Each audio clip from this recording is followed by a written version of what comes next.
अस्सलाम वालेकुम। मेरा नाम हुसैन जुल्फ़िकार है और मैं रेसिकेम प्राइवेट लिमिटेड में सेल्स एंड मार्केटिंग के फ़राइज़ अंजाम देता हूँ। आज की इस प्रेजेंटेशन में हम डिस्कस करेंगे कि टाइल्स के ऊपर इपॉक्सी गोया लग सकती है कि नहीं लग सकती,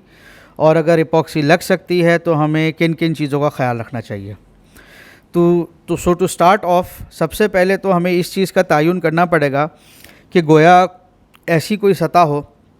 जिस पे पहले से टाइल लगी हुई हो, वहाँ पे टाइल को निकाला जा सकता है कि नहीं, या टाइल रिमूवल जो है रिक्वायर्ड है कि भी नहीं।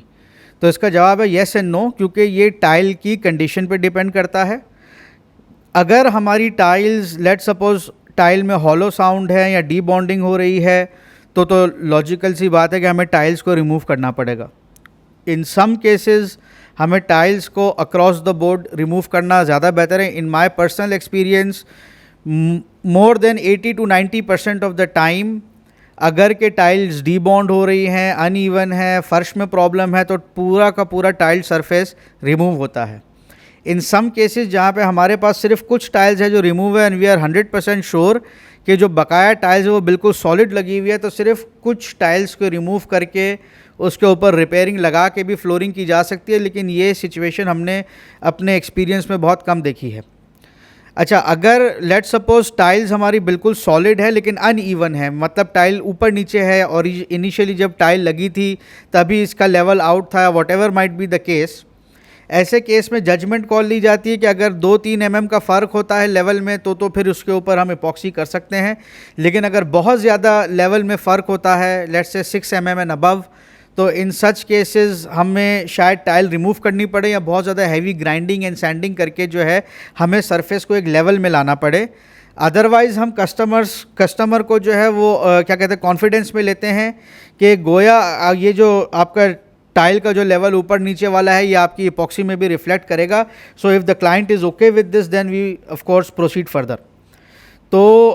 अगर अच्छा, आइडियल सिचुएशन तो ये है कि जो हमारी टाइल की सरफेस है वो बिल्कुल सॉलिड और प्रॉपर है, ठीक है, और उसके ऊपर जो है हमने सिंपल अपनी सरफेस प्रिपरेशन प्राइमिंग करके जो है हमें अपना टॉप कोट लगाना होता है। तो कुछ चीज़ों का ख्याल रखना चाहिए। सबसे पहले तो अगर लेट सपोज मेरा फ्लोर जो है वो बहुत अच्छी कंडीशन में है, तो मतलब अच्छी कंडीशन से मुराद कि बिल्कुल लेवल्ड है और मेरी टाइलें सॉलिड लगी हुई है, तो हमें ये चीज़, इस चीज़ का तयन करना पड़ेगा जो भी हम प्राइमर या जो भी प्रोडक्ट है उसकी इपॉक्सी की उसकी जो टाइल की जो टॉप सरफेस है या जो सरफेस हम प्रिपेयर करेंगे उसके साथ बॉन्डिंग अच्छी हो, ठीक है जी। और टाइल्स के ऊपर हमारे पास फिर बहुत सारे मुख्तलिफ प्रोडक्ट्स होते हैं जिसका हम इस्तेमाल कर सकते हैं जो है टाइल के ऊपर इपॉक्सी फ्लोरिंग करने के लिए, जिसके ऊपर हम आगे जाके बात करेंगे। तो सबसे पहला जो काम होना चाहिए वो ये होना चाहिए कि जो हमारी टाइल्ड सरफेस है उसको हम प्रॉपरली ग्राइंड करें। ग्राइंड करने का मकसद ये होता है कि टाइल के ऊपर बहुत सारी, लेट सपोज कोई ऑयल का स्टेन है, कोई ऐसी चीज़ है, कोई डस्ट है, कोई वैक्स है, या कोई ऐसी चीज़ है जो फ्यूचर में समटाइम्स टाइल की अपनी ग्लेजिंग होती है जो कि इपॉक्सी के साथ टाइल्स की जो है वो बॉन्डिंग, जो इपॉक्सी के ऊपर टॉप कोट होती है उसके साथ जो टाइल की जो टॉप सरफेस होती है उसके साथ अगर बॉन्डिंग में प्रॉब्लम करे तो वो सारी की सारी चीज़ों को हमें पहले साफ़ कर लेना चाहिए। आइडियली तो टाइल की कंडीशन ऐसी होनी चाहिए कि टाइल की जो टॉप सरफेस है ना वो थोड़ा सा मॉइस्चर या पानी को जस्प करे, तो इससे हमें इस चीज़ की तसल्ली हो जाएगी कि जो भी हमारा प्राइमर होगा उसको जो टाइल की टॉप सरफेस है वो एब्जॉर्ब कर लेगी। ऐसी सिचुएशन में जब हम टाइल्स के ऊपर जाते हैं, अगर हम let suppose general purpose flooring कर रहे हैं, तो जो हमारा लो विस्कोसिटी प्राइमर है, रेसी EPO प्राइमर LV, वो हम इस्तेमाल करके टाइल्स की सरफेस के ऊपर पूरा पेनिट्रेट करके इसको जो है हम सील करवा सकते हैं। लेकिन सबसे पहले हमें प्रॉपर सरफेस प्रिपरेशन ज़रूरी है,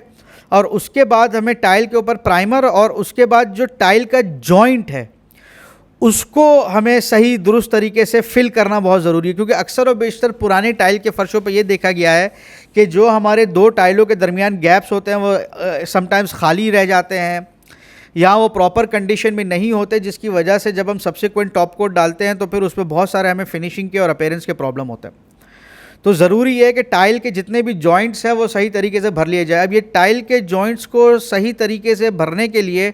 हमारे पास मुख्तलिफ क्रैक फिलर्स भी मौजूद है जो हमारे 3 कंपोनेंट क्रैक फिलर्स हैं, और हमारे पास कुछ हमारी टाइलिंग एंड ग्राउटिंग मटेरियल की रेंज में कुछ वाटर बेस्ड टाइल ग्राउट्स और कुछ सॉल्वेंट फ्री टाइल ग्राउट्स भी मौजूद है। लेकिन अगेन ये जो फिलिंग का जो मामला है इसका तायुन हम उस सूरत में कर सकते हैं जब हमारे पास प्रॉपर असेसमेंट हो। कभी कभार ऐसा भी होता है कि पुरानी सीमेंटीशियस ग्राउटिंग है, उसको खड़े ग्राइंडर से हमें सारे के सारे ग्राउट को साफ़ करके उसके बाद उसकी प्रॉपर फिलिंग करके उसके बाद फिर हमें जो है हम इसके ऊपर फिर प्राइमर और सारी चीज़ें करा के फिर टॉप कोट डालते हैं। तो ये जो दोनों टाइलों के बीच के जॉइंट्स हैं उसका सही तरीके से ट्रीटमेंट करना बहुत ज़रूरी है।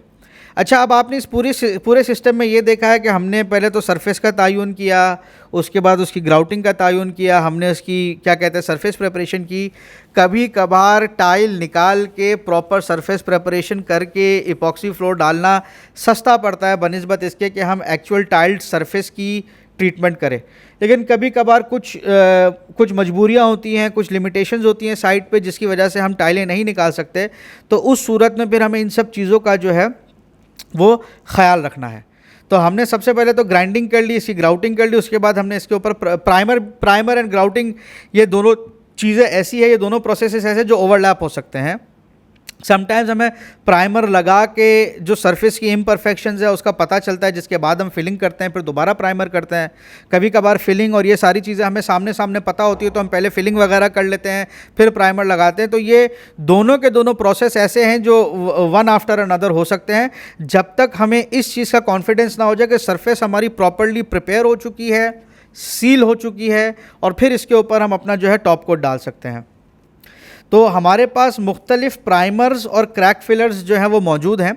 जो हम मुख्तलिफ हमारी सिचुएशंस के मुताबिक लगा सकते हैं। अच्छा, यहाँ पे हमारे पास एक वाटर रेजिस्टेंट क्रैक फिलर है और एक केमिकल रेजिस्टेंट क्रैक फिलर है। लेकिन अगर हम लेकिन लेट्स सपोज अगर हम टाइल के ऊपर एक जनरल पर्पस फिलिंग कर रहे हैं तो वहाँ पे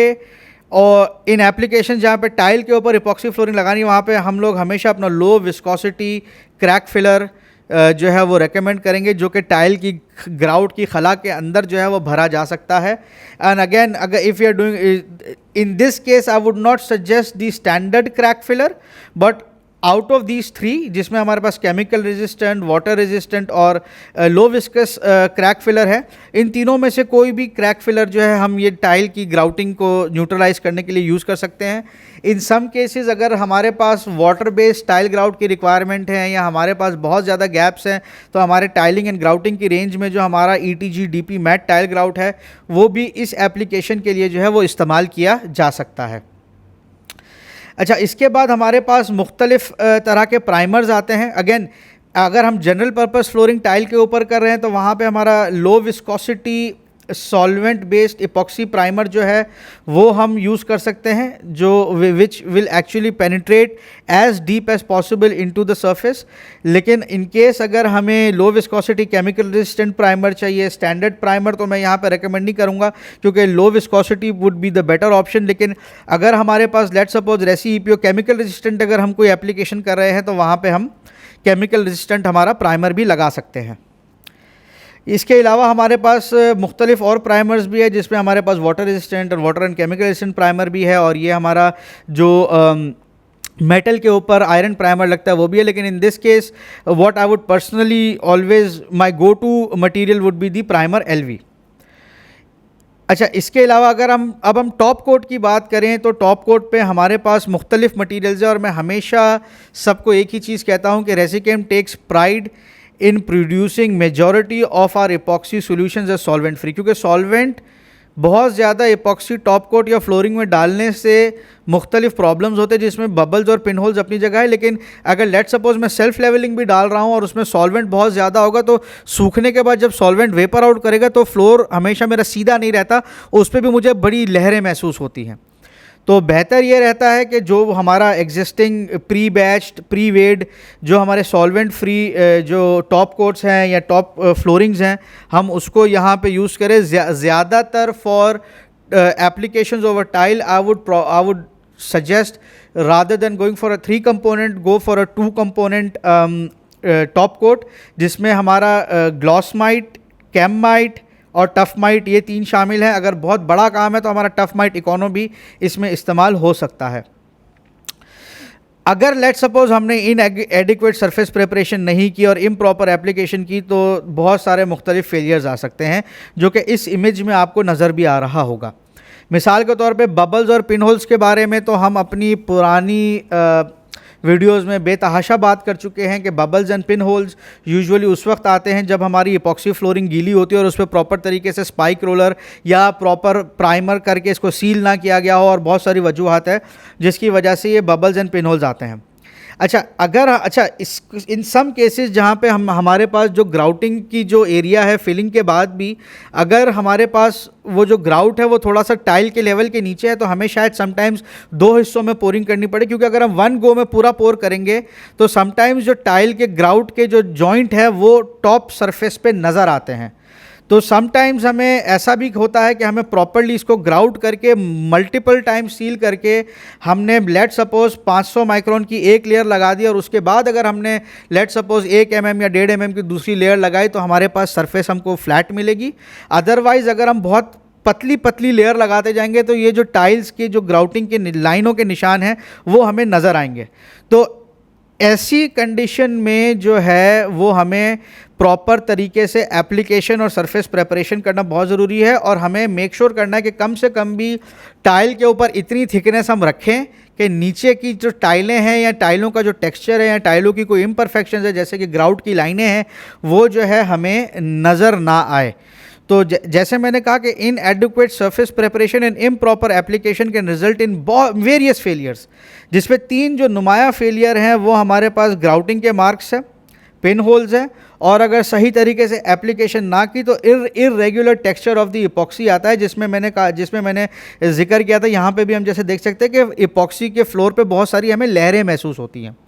लेकिन अगर हम सही तरीके से इपॉक्सी सरफेस प्रिपेयर करेंगे और उसके बाद इपॉक्सी फ्लोरिंग की एप्लीकेशन करेंगे तो इस तरह के मसले मसाइल जो है वो नहीं आने चाहिए। And again choosing the right product for the right application also helps.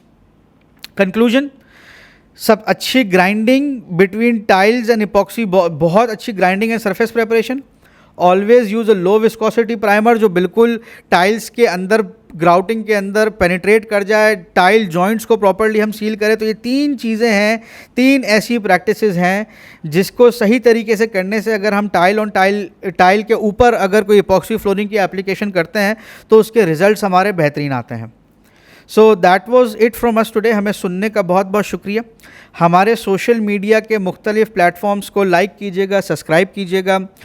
हमें फॉलो कीजिएगा। बिलखुसूस यूट्यूब पे सब्सक्राइब करने के बाद उस बेल आइकॉन को प्रेस करना मत भूलिएगा। थैंक यू वेरी मच और अस्सलाम वालेकुम।